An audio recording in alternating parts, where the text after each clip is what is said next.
బద్వేల్ నియోజకవర్గంలో ఎస్సీ ఎస్టీల సమస్యలు అంటే అధికారులకు ఎందుకు పట్టవంటూ SC ST monitoring committee member Narayana పేర్కొన్నారు. ఎస్టీలకు సంబంధించిన స్థలాలపై డబ్బు పరపతి అధికారుల అండదండలు ఉన్నాయంటూ జ్యోతి అనే మహిళ ఇష్టానుసారంగా వ్యవహరిస్తూ ఎస్సీలకు సంబంధించిన స్థలాలు కబ్జా చేస్తున్న అధికారులు పట్టించుకోవడం లేదంటూ వారు వాపోయారు. శుక్రవారం బద్వేల్ మున్సిపాలిటీలోని స్థానిక ఆర్డీఓ కార్యాలయంలో వారు దళితులతో కలిసి నిరసన తెలిపారు.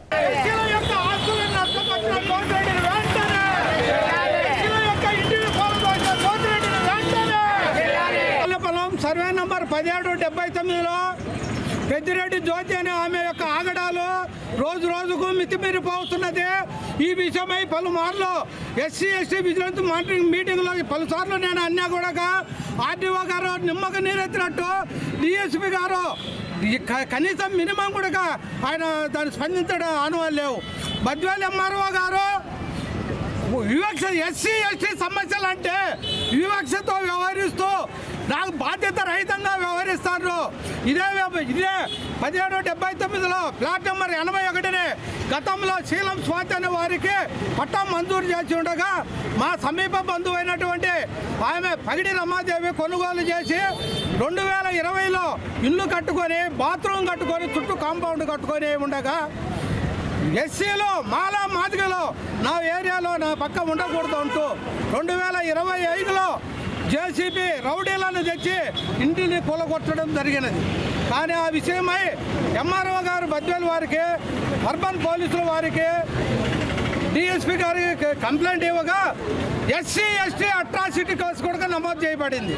కానీ ఎస్సీ ఎస్టీ అట్రాసిటీ కేసు నమోదైనా కూడా యథావిధిగా ఆమె పనులు చేయొచ్చు, నాకు ఎవడు అడ్డు రాడు అంటూ నేను పెట్టిన వారే పోలీసులు అంటూ నన్ను కాదని పోలీసులు ఎవరు ఏం చేసుకోలేరు అంటూ ఆమె ధీమాగా మాట్లాడుతూ ఆమె ఇష్టం వచ్చినట్టు వర్క్ చేయగా మళ్ళా మేము ఎంఆర్ఓ గారిని సిఐ గారిని కలవగా 145 సెక్షన్ డిసెంబర్ 29లో పోయిన సంవత్సరంలో పెట్టగా దానిని కూడా ధిక్కరించి మా యొక్క కట్టిన యొక్క ఇంటిని మొత్తం సదును చేసి 80, 81, 82 మొత్తం ఆమె ఒకటే ప్లాట్ చేసుకొని ఇల్లు కట్టుకున్నా.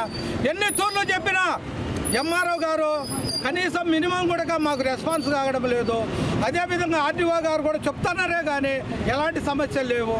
కనీసం 145 ధిక్కరణ చేసి 8 నెలలైనా ఎలాంటి చర్యలు తీసుకోకుండా డిఎస్పీ యొక్క సపోర్టుతో ఆమె అవినీతికి విచ్చలవిడిగా తయారు చేస్తుంది. కానీ మేము ఎస్సీ ఎస్టీ అట్రాసిటీ 8 నెలలైనా ఈనాటికి ఛార్జ్షీట్ అయ్యలేదు.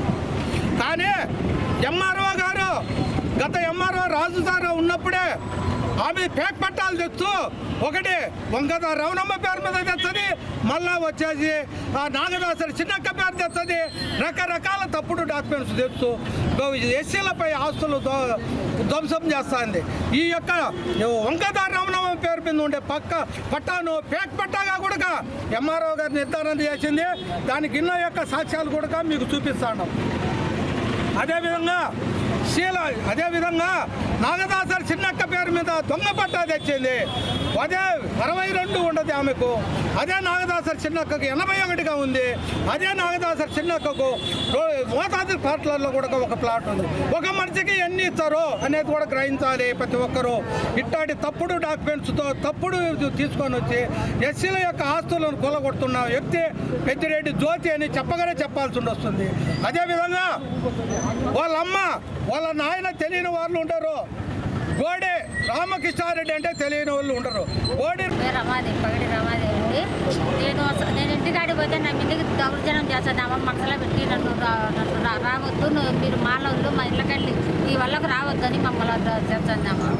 మేము స్థలం కాడికి ఎన్ని మాటలు పోయి మేము పని చేసుకుందామని పోతానే మా పారలు గడ్డపారలు ఇసిరిసిరి వేయించింది, మనసులో పెడుతుంది. మాకు ఆ స్థలం కాడికి పోవాలంటేనే మాకు ధైర్యం లేకుండా మేము ఆగిపోతున్నాం. మాలోళ్ళు అనేది ఈ పక్క ఈ అడుగుల్లోనే ఉండకూడదు అనే కింద మాట్లాడుతుందండి ఆమె. మాకు న్యాయం జరగాలి.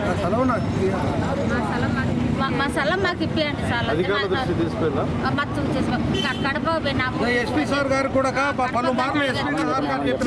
ఏ సార్ ఏం మాట్లాడడానికి అవకాశం ఇలా అసలు చూచాం పండి అంటారు.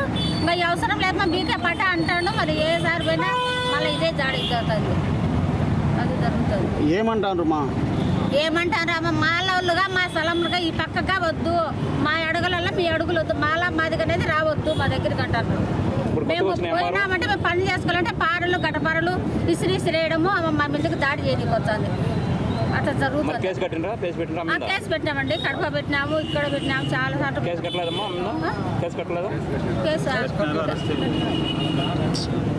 పెట్టేసినాం.